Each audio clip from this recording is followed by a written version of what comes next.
It feels like AI is just moving at warp speed, doesn't it? You blink, and there's another huge leap. It really does. Keeping up is one thing, but figuring out what actually matters in all that noise. Exactly, without getting totally bogged down in, the super technical stuff. Okay.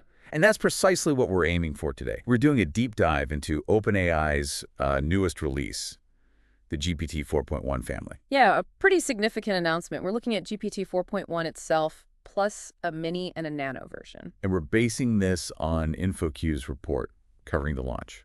So our mission here is simple, really. We want to pull out the key improvements, what they actually mean for you for GPT 4.1, mini, and nano. Help you understand the practical side of it, stay ahead without needing a PhD. Okay, sounds good. So let's set the scene a bit. OpenAI didn't just drop one model. It's a whole family, this GPT 4.1 lineup. 3 of them, you said.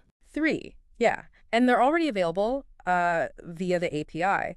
And importantly, these aren't just tiny tweaks. They're definitely positioned as improvements over, say, GPT-4o and the earlier GPT-4.5 Preview. Okay, so improvements. Let's unpack what that actually looks like. What are the standout areas, according to the report? Well, there are a few key things. Better coding abilities, definitely. Following instructions more accurately. And handling really long pieces of text, long context comprehension. Right. What really jumps out, though, is some of the benchmark data, like the SWE Bench verified benchmark. It tests software engineering skills. Okay, real-world coding stuff. Exactly. And GPT 4.1 scored, get this, 54.6% accuracy. 54.6. Wow. Okay, for those of us not deep into coding benchmarks, what does that number mean practically? Well, think about it compared to the previous ones. GPT-4o was at 33.2%, and GPT-4.5 was even lower at 28%. Ah, okay, so that 54.6 is a really big jump then. It's a huge jump. It basically means GPT 4.1 is much, much better at tackling complex, actual coding problems you'd find in the wild. So like a more reliable coding partner for developers. Precisely. It can handle more varied tasks and do it more successfully. That 54.6%, it's not just a number. It suggests AI might now be able to handle like more than half of these verifiable coding challenges. Think about the speed boost. Yeah, that could really change things for development teams. And it wasn't just coding. You mentioned instruction following improved too. Right, exactly. There's another benchmark, Scales Multi-Challenge. On that one, GPT 4.1 was 10.5 points better than GPT-4o. 10 points. That sounds significant as well. It is. It shows a much better ability to understand and actually do complex multi-step instructions. That's crucial for loads of things, generating detailed reports, managing complicated workflows, that sort of thing. Okay, so they're smarter in specific areas, and they can handle more information at once. Is that right? That's the other really big piece, yeah. It's a defining feature for the whole GPT 4.1 family. They all support up to 1 million tokens of context. 1 million tokens. That just sounds enormous. What did that let them do? It means they can process and sort of hold in their mind a massive amount of information in one go. The report mentions some internal tests OpenAI ran, like OpenAI MRCR, which showed GPT 4.1 is reliable at finding answers and reasoning across multiple bits of information within that huge context. And another one called GraphWalks. Right, so imagine feeding it like a whole book. Yeah. Or tons of documents. Exactly. Imagine throwing a whole year's worth of company financials at it and asking for trends. Or all the legal documents for a case. That's the kind of power this massive context unlocks.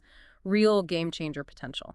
And you mentioned that GraphWalks benchmark showed a big improvement for GPT 4.1 specifically. What's that telling us? Yeah, GraphWalks tests something called multi-hop reasoning. Basically, can it connect the dots between information that isn't directly linked? Okay, like indirect relationship. Precisely. So if A connects to B and B connects to C, does the model get the link between A and C? Yeah. GPT 4.1 scored 61.7% there, whereas GPT-4o was way down at 42%. Wow, another big leap. Huge. It suggests a much deeper understanding of how data points relate, even indirectly. Think about what that means for research or analyzing complex reports where the connections aren't obvious, synthesizing info from lots of different places. That's really powerful. Now, going back to the family, there's the main 4.1, but also the mini and nano. How do they differ? So GPT 4.1 mini is designed to give you performance that's pretty similar to the main model. Okay. And this is key with lower latency, so it's faster and at a lower cost. OpenAI says it matches or even beats GPT-4o on most intelligence tests while being, wait for it, 83% cheaper. 83% cheaper. Wow.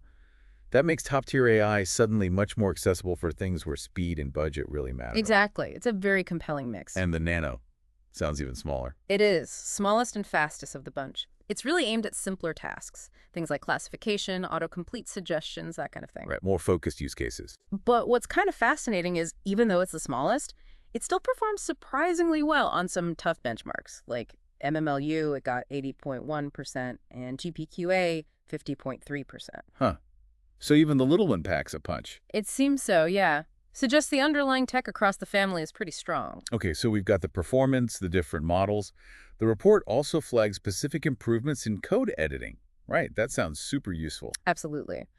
There's this benchmark called Ader's Polyglot Benchmark. It tests how well the model can generate code differences, making precise edits instead of just rewriting whole chunks of code. Like surgical changes. Exactly. And GPT-4.1 apparently outperformed all the previous models on that, including GPT-4.5, so more precise when it comes to coding tasks. And wasn't there something about it making fewer unnecessary edits, too? That sounds like it would save developers a lot of headaches. Yes, that was another key point. Unnecessary edits apparently dropped from 9% with GPT-4 down to just 2% with GPT-4.1. 2%, that's a huge reduction. It really is. It means a much more efficient coding assistant, Yeah. Less time spent fixing the AI's mistakes. More reliable output. Makes sense. Now, shifting gears slightly, there was news about GPT-4.5 Preview being discontinued. What's the story there? Yeah, OpenAI announced it's going away on July 14th, 2025. The official reason given is basically that GPT-4.1 is better and cheaper. Okay, straightforward enough. But the report also mentions some interesting community chatter around this. Oh, like what? Well, someone on Reddit suggested, and it's speculation, of course, but suggested that maybe GPT 4.5 was always meant to be more of a, data gathering phase. Like a test run in the wild. Sort of. Gather data, see how it performs, use those insights to build the real next step, which turned out to be the more capable and cost-effective GPT 4.1. That actually makes a certain kind of strategic sense. Yeah. Use a preview to learn, then launch the polished version. It does raise interesting questions about how they iterate, doesn't it? The role of these preview models. Definitely. And speaking of cost-effective, you mentioned pricing adjustments earlier. Good news for users, I hope. Seems like it, yes. GPT 4.1 is reportedly about 26% cheaper than GPT-4o for, typical queries. 26%, nice. And there's more. They've massively boosted the discount for prompt caching up to 75%. And they've gotten rid of extra charges for using the long context window beyond the normal per token cost. Okay, wait, so using that massive million token context doesn't come with a separate price hike anymore? Apparently not, just the standard token costs. That, combined with the caching discount, could mean pretty significant savings for people using these models heavily, especially with large inputs. Better performance and potentially lower costs. That's a strong pitch. So, last key question, availability. Where can people actually get their hands on these? Right now, the whole GPT 4.1 family, the main one, Mini and Nano, they're all accessible via the OpenAI API. Through the API. Okay. Important caveat, though. The report mentioned that as of when it was written, these models hadn't been rolled out into the regular ChatGPT interface that most people use. Got it. So developers using the API can access them now, but not yet in the everyday ChatGPT chatbot. That seems to be the situation, yeah. Okay, let's try and wrap this up. We've covered a lot of ground. We've looked at the GPT 4.1 family, seen the big boosts in coding, following instructions, handling massive amounts of text. Yeah, the long context stuff. Right. And then the Mini and Nano versions offering efficiency and lower cost options. Yeah. Plus the better code editing, the whole GPT 4.5 story, and the welcome price changes. It really feels like these advancements offer, well, maybe a shortcut to much more powerful AI tools. I think that's fair to say. You've got significant performance gains, that huge context window, more efficient models to choose from, better coding. It's a substantial step forward collectively. Yeah. So maybe the question for you listening is, what does this unlock for you? In your work, your projects, your interests, better coding help, analyzing huge reports faster, accessing smarter tools more affordably?